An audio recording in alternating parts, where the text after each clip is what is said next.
Camera ഒന്ന് സ്റ്റേജിലേക്ക് തിരിച്ചു നോക്കൂ. അവിടെ ഒരു വ്യക്തി ഇരിക്കുന്നത് കാണാം. നിങ്ങൾ മനസ്സിലാക്കേണ്ടത് ഇത് കണ്ടില്ലേ, അദ്ദേഹം മുദ്രാവാക്യം വിളിക്കുക അവിടെ നോക്ക്, കണ്ടില്ലേ? അപ്പോൾ നിങ്ങൾ മനസ്സിലാക്കേണ്ട കാര്യം, ഈ സംസ്ഥാന മന്ത്രിസഭയിലെ മന്ത്രിമാരിൽ ആരൊക്കെ അവിടെ ഇരിക്കണമെന്ന് നിശ്ചയിച്ചിട്ടുണ്ട്. അത് ശരിയാണ്, എല്ലാ മന്ത്രിമാരും പോയി അവിടെ ഇരിക്കേണ്ട, കുറെ ആളുകൾ സദസ്സിലും ഇരിക്കണം. എന്നാൽ ധനകാര്യമന്ത്രി സദസ്സിലിരിക്കുക,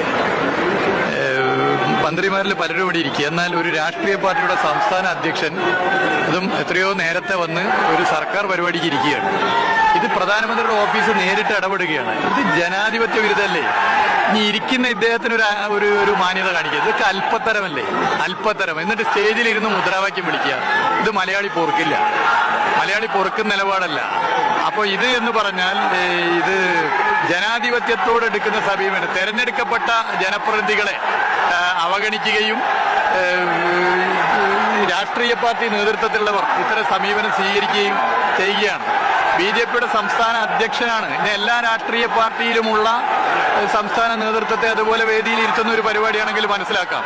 ഇതങ്ങനെയല്ലാതെ പ്രധാനമന്ത്രിയുടെ ഓഫീസ് നേരിട്ട് വിളിച്ചിരുത്തുന്നു, അദ്ദേഹം അവിടുന്ന് മുദ്രാവാക്യം വിളിച്ച് നേതൃത്വം കൊടുക്കുന്നു.